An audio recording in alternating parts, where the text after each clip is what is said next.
All right. Today we are joined by Logan Harris. He is the founder and CEO of Spotter Global. Logan, welcome to the show. Can you tell us a little bit about you and the company?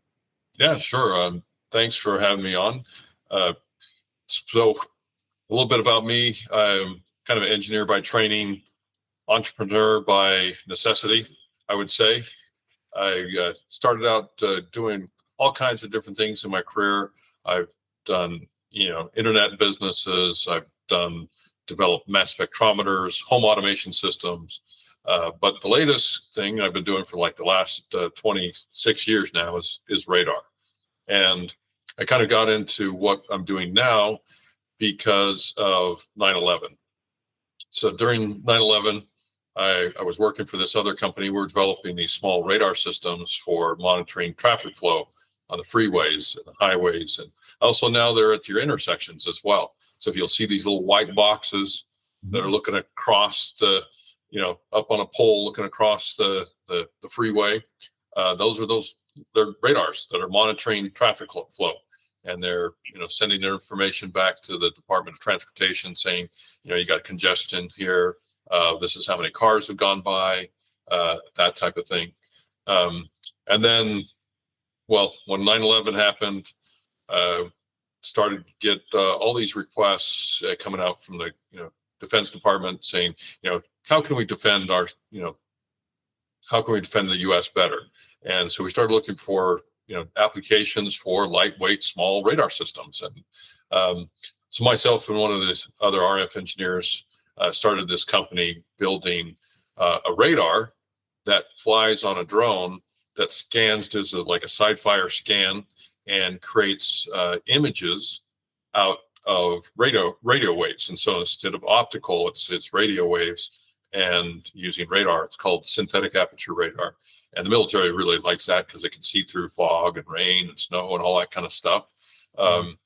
And then DARPA, because this guy from DARPA saw what we were doing with that and said, well, if you can build a 2-pound SAR, why not do a 1 or 2 pound synthetic aperture radar or ground surveillance radar? And so that's what we did. We actually built this ground surveillance radar system, and I'll show you a little picture of it here, and up on a outpost. So right here in the center, this was our first deployments with Special Forces. It was SOCOM. They were doing these village stability operations in Iraq and Afghanistan, where they put a group of Navy SEALs or Army Rangers out in these villages, and they're in this little outpost out there on their own, just a small group, and they were using our radar, which could track people, 3,000 feet away, not quite a mile, but pretty close, and give you precise GPS location of where the target is, and then they would salute cameras and alert the soldiers. Okay, you got somebody coming in. You need to get prepared. And that's how we got started with doing ground surveillance radar. And in fact, we created a whole new category of radar that we call compact surveillance radar. And then that became compact security radar, which happened in 2013 as we pivoted just from doing military to also critical infrastructure because of attack against this substation in California in 2013. So that's how we got into that, and it's kind of gone for there. Okay, well, moving to today, I think I saw something today. You guys just released something new today. SnapTrack, is that what I saw? Oh yeah, you did see that. Let's see if I can share. I'll show you a live feed of that. If we got not anybody over around at the moment, but I'm sure somebody will be walking around here shortly. So yes, we released the patent pending SnapTrack feature, which is well, I'm going to try to show you something. Okay, it's better. I'll describe it for those who are just listening, but also show you so those who are seeing can actually see it here, because seeing is always believing, or at least easier to believe. So let me share this with you. So what I'm showing is the graphical user interface. It's a web-based user interface, and instead of having like a wall, camera wall, of all these different video feeds that the guards have to look at, now it's just on a map, and you can see multiple tracks simultaneously. Instead of using an icon like this, when we get the camera on target and we have video AI identify the target, like in this case, now we can see and we display it live, where it's kind of like a picture-in-picture on the map that follows where the exact position of where the target is, and you can see multiple simultaneously. So when we get somebody live here, I'll switch over to a live section and show you what that looks like. This is in history mode, so you can see all the different tracks, the targets, the different people who went here, correlated to their actual geographical or GPS coordinates. And that's SnapTrack. That's a brand new thing. Nobody's ever really seen that before. That's really cool. Is that something that, I guess, I mean, I'm sure that's applied with the military as well. I'm sure they have something that's similar to that. Is this kind of just like a security, or? And does this track things like drones as well? Absolutely. It tracks. So it depends on the sensor you're using. We have a variety of different sensors, both radar as well as drone ID sensors to pick up drones, but also our radars pick up drones. But we pick up all of this data from these different sensors, and then it all comes together into what we call a command and control software, which is what I'm showing you here. This is the command and control software that has the map and then puts the position of the different targets. What is unique about this is how we're displaying it, both with a lot of times in the military side, it's just an icon. They just give you an icon like this. What we've done is we developed the kind of like technique to show you the path, or the tail, as we call it. You can see where they went here, with a line that extends out of where the icon is. And then the new thing that we've done is in real time, put the live video feed right there at its position on the map. And I haven't even seen any military systems that do that. And it'll the video feed of it, that'll move with the person. Exactly. As they're moving along. That's very cool. Yeah. So I'm going to see here. Okay. We got somebody moving. So you'll see the radar picks it up, cues the camera on target. Boom, right there. This is live. Oh, wow. Yeah. And I didn't have to do anything. I'm hands off. This is all fully automated. And now I can say, okay, if it crosses in, like I created this alarm zone, so this just user defined alarm zone on the map. I can say, right now I'm not alarming on this person because they're staying where they're supposed to be staying on the path. But now if that person goes across into that alarm zone, it'll automatically alarm, flash, beep, send off messages, all kinds of stuff. We can even have it, cue a siren or a talk down, message or things like that. It even provides their speed. That's impressive as well. Oh yeah, speed. We got lots of metadata on it. If we go into, I usually don't display all of that just because it's a lot of information, but we have, how long they've traveled, their duration, the speed, the radar cross section. So we get us all this metadata that allows us to determine, okay, is this a target of interest? Is it a drone? Is it a person? What do we need to do about it? How fast is it coming in? We have all that information. Gotcha. Altitude. Yeah. And what kind of systems or sites do you think this would best be served to protect? Are we going to see these at things like critical infrastructure sites? Already do. Yeah, that's been our business. Like I was saying, since 2013, we're at the majority of the top tier substations that provide the power to the national grid. Also, we're at airports, ports, regular ports, oil and gas. Yeah, just think of anything that's really data centers, anything that keeps our society running. They need to know and see what's happening around them, and that's what we do. We help provide that situation awareness, enhance the capability of their existing systems, make those cameras smarter and better, because now we're not, narrow focused to one little slice. We can see this with this, one radar system. This is one radar, which I want to show you how the size of it. This is the radar right here. It's Quite about the small. size of a paperback book. It weighs 1.5 pounds, consumes 8 watts of power. And with that, we're monitoring that whole big area. It's like 40 acres of radar coverage in this one little box. And is there, so I see on the screen there too, it looks like it's showing you where the camera is and kind of the angle that it's recording from. So if there was a second one, which one would it show you both angles? Absolutely. I would just show you, because I'll share this one. Here's our office. So this is another one. Right now we've got a drone tag on the top of our building that we're testing.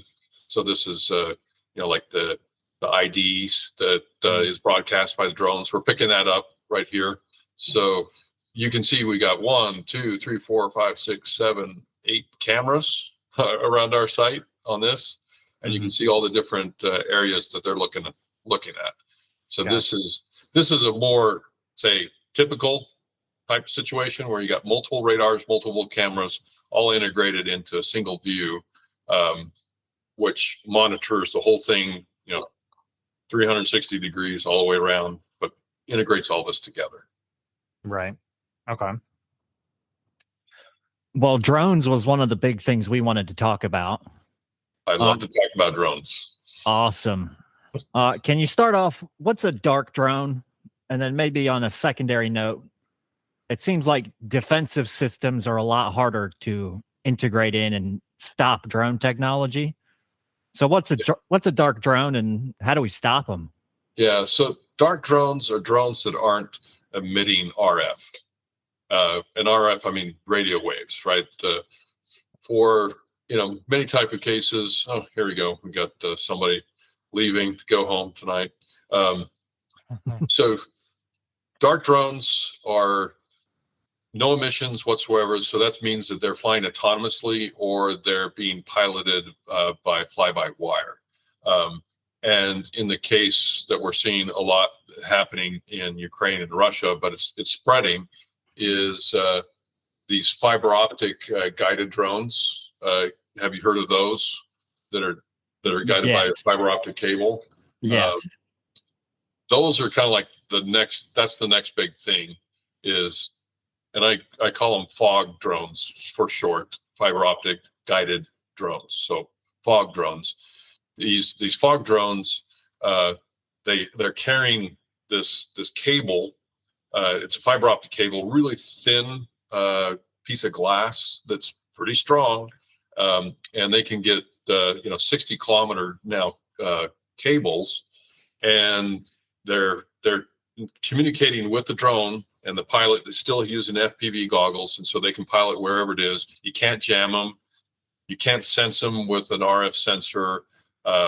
You can only pick them up with like radar, maybe acoustic to pick up the blades or actually see it. And it's crazy. I mean, I show people this because this is Alibaba, and on Alibaba here you can buy a fiber optic drone kit, from $180 to $850. Of course, my thing just my browser just crashed on Alibaba.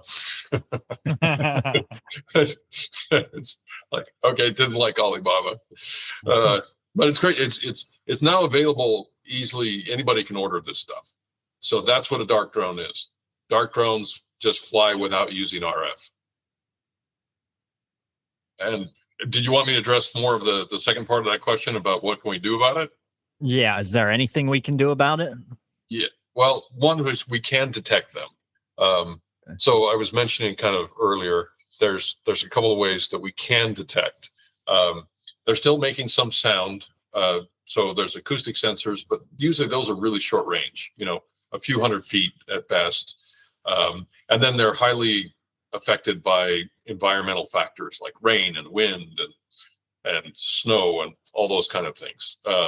So acoustics are more like point sensors. One thing I saw that Ukraine is using is they're using these old cell phones that are putting out there, and they'll hear a Shahed, a large drone flying overhead, and they'll say, okay, we got a ping. They can't say exactly where it is, but they'll know it's in this vicinity. The second way to detect them is radar.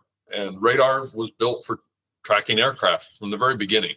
In World War II, radar was developed so we can track aircraft, and that's what we're doing. We're building these small, radar systems like this one here behind me is specifically designed to track these small drones, and that one right there will track a small drone, a 3 kilogram. That's like about 8 pound drone out to 1,500 feet. So still, a pretty good range. And it can track up to 50 of them simultaneously. So we can detect them with radar. Now you detect them, you can cue something on target. What can you do about it? Jamming them is not going to work. That'll work for the wirely, the regular off-the-shelf drones. You can jam their command and control signal, their wireless signal. You can jam that, or you can jam their GPS. But these dark drones, especially the fiber optic drones, they're impervious to jamming. You can't jam them. So then you got to do something else. So you either have a drone on drone, you shoot it down, you have a net. You have to do some physical response. Even guys running around cutting the wires. I mean, but you got to physically do something to stop it. Mm-hmm. Correct me if I'm wrong here, but drones in the U.S. in particular are seen as aircraft, right? So if a local airport can't just shoot it down. No. There has been some developments just this year in terms of the authority of who can do what to a drone to mitigate them. And as part of getting ready for the FIFA World Cup, there was a law passed in the National Defense Authorization Act in January that said local law enforcement, state, local, tribal law enforcement could mitigate drones if they got, as part of this pilot program, if they got certified from one of the federal agencies, which is really being run by the FBI. And so they can now mitigate drones. They can, if they go through the program, they get certified, they can say, okay, you can use this, like right now they're using still a lot of jammers, because most of the drones they deal with are people flying commercial off-the-shelf drones, and the jammers are effective against them. So that means that local law enforcement can use reasonable force against drones where they're endangering people or property. So that's new. That's just happened. But generally speaking, no. Private citizens, even even the airport operators, even the electrical utilities can't legally mitigate or stop a drone. Now, do you think regulators in Washington are on top of this? Are they making the appropriate changes? Well, it's a work in progress, right? It's happening. This was a major change this year with the NDAA Act that was passed. This is the first time that local law enforcement had any chance of or any legal authority to do this. So this is big. And there's other bills in place, not in place, that are in process. There's one that's being sponsored by Tom Cotton out of Arkansas to allow the critical infrastructure operators, things like data centers and electrical utilities, to also have similar authority to mitigate drones around their facilities. So it's in process. It's being debated. So at least it's happening. I mean, I've been in this business, I've been doing counter drone since 2010, and now I'm seeing that things are moving. So it is changing. Well, that's good. And more from the military perspective of it, do you think the U.S. military is taking the appropriate steps to prepare for kind of a new way of war? Yeah. Well, they're working on it. I mean, they're starting to put aside large sums of money to purchase drones, small drones in particular, train the warfighters on those drones. They are starting to bring together, they've got this group called JIADF, which is tasked with kind of like a lot of the counter drone programs. So there's quite a few different counter drone programs, but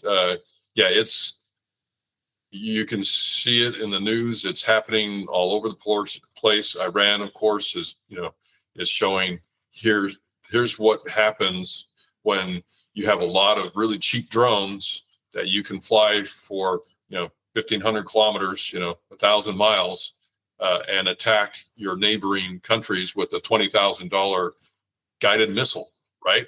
20 grand.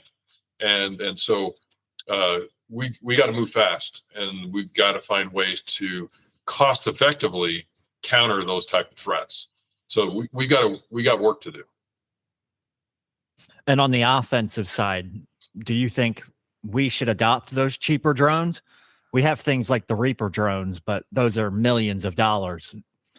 Are we going to cheap drones? I mean, yeah, the military is adopting the cheaper drones. They're putting out requests for, bids. They're putting RFPs out for, 5,000, 10,000 of these drones at more of, $2,000 to, $5,000 a pop. So they're trying to buy large quantities of cheaper drones because they're seeing that's the main battle weapon between Russia and Ukraine. It's not the really big stuff. It's the small drones, fiber optic drones that are attacking the troops and the vehicles. I mean, that's the main battle weapon. And they're seeing it. They're learning, and they're trying to buy and get ready for that. Are we there yet? Not quite, but at least we're moving. Yeah, we talked about in our last episode that Ukraine said 90% of Russian casualties come from unmanned systems. Oh, yeah, I totally believe that. I guess this will probably be the last question for you, but are there any big gaps in protection for U.S. infrastructure? Oh, yes. Are we protecting enough critical infrastructure? No, we're not. I mean, like I was just saying, okay, well, we can use like a remote drone ID sensor, and we can, for the commercial off-the-shelf drones, we can track them, we can get their ID, we can even say what the pilot is. But they can't really do much else besides call the police to go to see the pilot, which is something. But if someone was actually sending in a drone with explosives or something else into somewhere, they don't have any capabilities to stop it. They don't have any authority to stop it. We have the technology.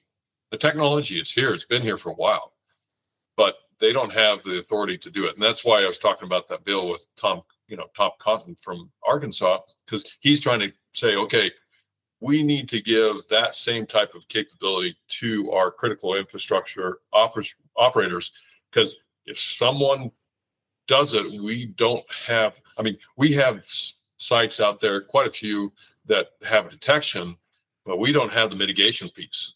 That's the gap. That's what everybody needs to push their representatives and say, hey, look, get on board with this, this Tom Cotton bill on, critical infrastructure airspace systems, because it matters. It's like, we have a fence that stops at maybe 12 feet. So 12 feet up, you're unprotected. What do you got there? Well, what do you have to stop anything now? And it's like, a few $100s, you can buy a off the shelf drone and fly it. into that area, and they have nothing to stop it. That's our gap. All right. What are the legal consequences for something? Just a regular person just goes and buys a drone and just starts flying it somewhere they're not supposed to be flying it. What happens to someone that does that? So there's a number of different regulations to cover that. Like the FAA can fine them up to $250,000. So $250,000. They can go fines up to that. Depends on how many people are being endangered, what they're doing. There are other, in different states, they'll have different laws. Like in Utah, I think they've got a law that says if you're flying around like a wildfire, because they're trying to drop fire retardant and stuff like that, it could be endangering the pilots and everybody else for that matter. They can fine like up to $15,000 for a violation of that nature. So yeah. And how difficult is it to track them down? Well, not too difficult if they're flying a commercial off-the-shelf drone. Let's see, I'll pull this up and show you. Here is that with the remote drone ID, we can show their GPS location like precisely, like within a few meters or like a few feet. It's really pretty good on how we're able to do that. So let me pull up some drone pilots here over the last little while, and I can show you some examples of that. Okay. Let me share my screen. Okay, so this is got right here. So this was over by our office. We got our remote drone ID sensor right there. You can see its serial number, so we can pull off their serial number, which is good for the police and doing forensics. And right there, that's the pilot. This is where the pilot was. So with pretty good accuracy, and you can see they're kind of randomly flying the drone around here in this area. You can see, oh yeah, there you can send the police out to that location to go talk to them. Okay. Are there a lot of? I would assume there's a lot of like prisons and jails that are using this technology. Yeah, that is one of those areas where detection is good for prisons, because then they know if they're coming in dropping contraband. I mean, hey, they've got drone. If you wonder if there's drone delivery in the United States, it's to the prisons. Yes, prisons have drone delivery. I mean, I saw one article. It was just kind of hilarious. Is that they dropped in a whole like Christmas dinner. It was like crab, T-bone steak, cigarettes. I mean, the whole thing coming in. It was funny. I mean, it was funny because of they were delivering into the prison. Of course, that's not too bad considering what they're really normally delivering, cell phones, drugs, even, weapons. But yeah, prisons are adopting this technology pretty rapidly. That's cool. And I know you said earlier too, I saw as well, they were using it at the stadiums for the World Cup and things like that. So yeah, that's been a big one. And there's been lots of interdictions of people flying drones where they shouldn't be around, these World Cup events and just stadiums in general. I mean, that is not a place where you should be flying a drone. Just don't do it. Well, sounds good. I think that's pretty much all we got. Okay. Well, thanks for joining us. Oh, sorry. Go ahead. Thanks for joining us. Oh yeah. Very insightful. Well, hopefully this is informative, gets people a little bit more information about what's out there, what to do, what not to do, and what we can do. And also, when they have the chance to say something to their Congress people, their senators, let them know, yeah, this is something that's important. We need to protect our critical infrastructure, and we need to change the regulations so that they can do something about it. So it's not too late. Let's not just wait till something bad really happens. Let's do something now. Yeah, for sure. All right, Logan. Well, thanks again for joining us, and we'll see you next time. All right. All right. Thank you. Have a Bye. good one.